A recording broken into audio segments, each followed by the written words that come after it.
If you grew up with narcissistic parents, even if one is narcissistic and other one is not, chances are that you didn't grow up feeling seen or heard, or that you were emotionally neglected, but also protected or controlled in other ways. I made a video about this the other day.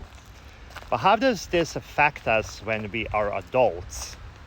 One kind of obvious way is that it definitely puts us more at risk, not just for meeting narcissistic people, because a lot of people will meet narcissists because they're everywhere, but sticking around. And one of the reasons why we would stick around would be because that behavior kind of looks familiar. That's what you grew up with. The ups and downs, doubting yourself, not being able to emotionally express yourself, being shamed for emotionally expressing yourself, having good days and bad days, all kind of sounds familiar. And I doubt that growing up in narcissistic family household that you would have secure attachment styles, so how you attach to other people is definitely affected.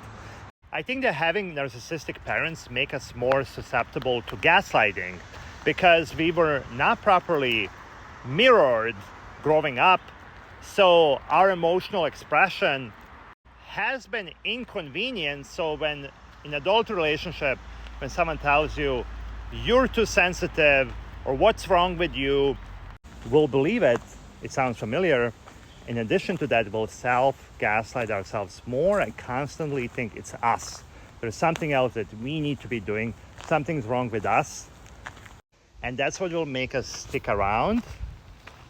In addition to that, because we didn't learn how to individuate ourselves, and boundaries are about individuating yourselves, chances are that having boundaries is not something that comes supernatural. And in addition to that, if you've learned to keep the peace, to keep yourself safe, the best way is to please, to be agreeable, to be flexible. And that means that we give more. As a giver, we'll come across people that are takers, and we know among those there will be narcissistic people who will gladly just take and take. So boundaries will be a challenge.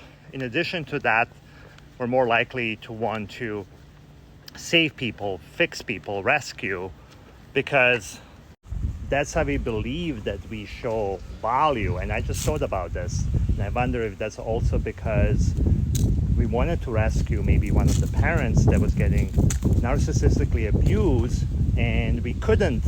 And then we tried to recreate that in adult relationships as well. I don't know what you think. I just thought about this.